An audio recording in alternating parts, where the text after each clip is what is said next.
പറിച്ച് മോനെ പറിച്ച് നല്ലോണം ക്ലീനാക്കി ഒരു 5-6 പ്രാവശ്യം കഴിക്കും. നല്ല ഇതുണ്ട്. പക്ഷേ ഈ നല്ല കയ്പ്പ് പോകേണ്ടിക്ക് 1 കൊല്ലം ഉപയോഗിക്കാണ്ട് വെക്കണം. നല്ല വിനീഗറിൻ്റെ ബോട്ടിൽ എടുത്തിട്ടുണ്ട്. ബോട്ടിൽ ചെറുതായിപ്പോയി. വിനീഗറിൻ്റെ ബോട്ടലിനെ വിനീഗർ അതിലുണ്ട്. അതിന് ഉപ്പും പച്ചമുളകും വേണമെങ്കിൽ ചെറുനാരങ്ങയിൽ ഇടാം. പച്ചമുളകും പൊടിച്ചിടുക. എന്നിട്ട് ഓരോന്നോരോന്നായിട്ട് ഇടണം. ഉപ്പിക്ക് ക്ഷാമം എന്താ ചെയ്യാനാ? ഉപ്പിട്. എന്നിട്ട് ഇത് ഇട്ടിട്ട് വെക്കാൻ നമുക്ക് ഇത് മാസത്തിൽ ഇത് വെള്ളം മാറ്റി മാറ്റി വെക്കണേ. എന്നാലും അതിൻ്റെ ഒരു വൃത്തി ഇത് വരും.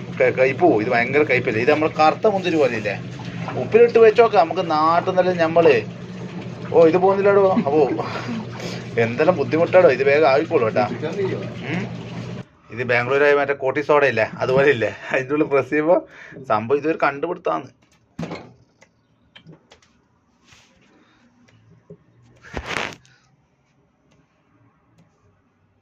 ആയാ കുപ്പി ഫുള്ളൊന്നും അറിയണോ? നല്ല സെറ്റപ്പ് ആയിക്കും. അങ്ങനെ നമ്മൾ കുപ്പിയിലിട്ട് വെച്ചിട്ടുണ്ട്. പ്ലാസ്റ്റിക് കുപ്പി ആയതുകൊണ്ട് ഭാഗ്യം, അല്ലെങ്കിൽ ഇത് എടുക്കാൻ കഴിയില്ല. ഇതിങ്ങനെ നമ്മൾ ഇട്ട് വെച്ചിട്ടുണ്ട്. എന്താ ചെയ്യും?